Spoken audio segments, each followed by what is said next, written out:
Myanmar के लिए भारत का ऑपरेशन ब्रह्मा शुरू। भारत ने म्यांमार में आए विनाशकारी भूकंप के बाद ऑपरेशन ब्रह्मा के तहत 15 टन राहत सामग्री भेजी। भारतीय वायुसेना का C-130J विमान यह यातायात युगान पहुंचा, जिसे मुख्यमंत्री यू सोए थिन को भारत के राजदूत अभय ठाकुर ने सौंपा। इस राहत सामग्री में तंबू, कंबल, भोजन, दवाएं, सौर लैंप, जनरेटर और स्वच्छ किट शामिल हैं। भारत ने यह सहायता हिंडन एयरबेस से रवाना की, जिससे म्यांमार को बड़ी राहत मिलेगी। अफगानों पर कड़ा एक्शन, पाक सरकार की तैयारी पूरी। अफगानिस्तान सरकार ने अवैध अफगान शरणार्थियों को निकालने के लिए 31 मार्च तक का अल्टीमेटम दे दिया था। अब सरकार बड़े स्तर पर धरपकड़ अभियान चलाएगी। 31 मार्च के बाद अफगान नागरिकों को हिरासत में लेकर निष्कासित करने की प्रक्रिया शुरू होगी। शरीफ सरकार की इस कार्रवाई से हजारों अफगानियों पर संकट मंडरा रहा है।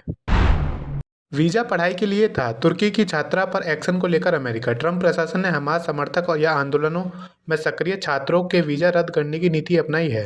अमेरिकी अधिकारी मार्को रूबियो ने स्पष्ट किया कि अंतर्राष्ट्रीय छात्रों की वीजा नियम का पालन करना होगा। तुर्की की छात्रा रुमेसा उजकर्ता का वीजा रद्द कर दिया गया क्योंकि वह छात्र वीजा के दायरे से बाहर की गतिविधियों में शामिल थी। प्रशासन ने कहा कि वीजा पढ़ाई के लिए दिया गया है, न कि एक सामाजिक कार्यकर्ता बनने और ऐसे आंदोलनों का करने के लिए जो हमारी यूनिवर्सिटी को नष्ट कर दे।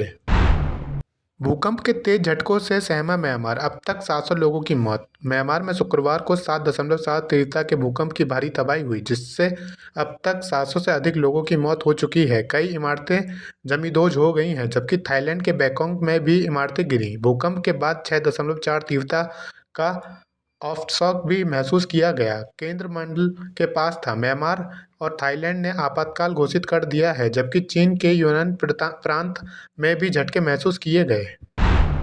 यूनिवर्सिटी ऑफ ह्यूस्टन ने लुइड हिंदू रिलीजन कोर्स पर अकादमिक स्वतंत्रता की पुष्टि की।